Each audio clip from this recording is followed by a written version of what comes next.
ఫ్రాన్స్‌లో మేక్రానైనా లేకపోతే గనక ఇటలీలో ఇంతకుముందు ఉన్నటువంటి ప్రభుత్వమైనా ఇవన్నీ లెఫ్టిస్ట్ ఐడియాలజికల్ గవర్నమెంట్స్. అంటే వాళ్ళు ఒరిజినల్‌గా పెట్టుబడిదారీ వ్యవస్థని అంగీకరిస్తారు. కానీ లెఫ్టిస్ట్ ఐడియాలజిస్టులు. అందుకనినే చొరబాటుదారుల్ని అనుమతించడం, శరణార్థులను అనుమతించడం, దానివల్ల ఆయా దేశాల్లో జరిగినటువంటి పరిణామాలు ఏంటో జర్మనీలో చూసాం, ఫ్రాన్స్‌లో చూసాం. అట్లాగే యూరోపియన్ కంట్రీస్ అన్నీ ఇప్పుడు ఫేస్ చేస్తున్నటువంటి చూస్తున్నాం. అక్కడ ప్రజల తిరుగుబాటు చూస్తున్నాం. ఇదే సందర్భంలో దీన్ని రిషి సునక్ మంత్రివర్గంలో ఉన్నటువంటి హోంమంత్రిగా సువెల్లా బ్రెవర్వెన్ లాంటి వాళ్ళు అబ్జెక్షన్ రైట్ చేయడం, ఆగ్రహం వ్యక్తం చేయడం ఇదంతా చూసాం. వాస్తవంగా వాళ్ళు కాస్త లెఫ్టిస్ట్ ఐడియాలజిస్టులే. ఇప్పుడు కీర్ స్టార్మర్ వచ్చాక పూర్తి లెఫ్టిస్ట్, లేబర్ పార్టీ అంటేనే.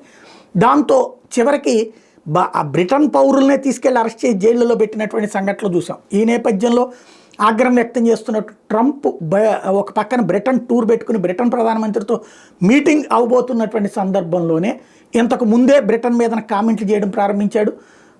తన చుట్టూ ఒక కార్నర్ చేయడం బిగిన్ చేశాడు. దాంతో ఇప్పుడు బిత్తరపోవడం, ఎవరైతే బ్రిటన్ కొత్త ప్రధానమంత్రి కీర్ స్టార్మర్ వంతు అవుతుంది. ఇప్పటికే అప్రూవల్ రేటింగ్స్ డౌన్ అయిపోయినటువంటి వాడికి ట్రంప్ వచ్చాక కాస్త బెనిఫిట్ అయింది. కానీ ఇప్పుడు కీలకమైనటువంటి వ్యాఖ్యలతో మరింత ఇరకాటంలో పడుతున్నాడు.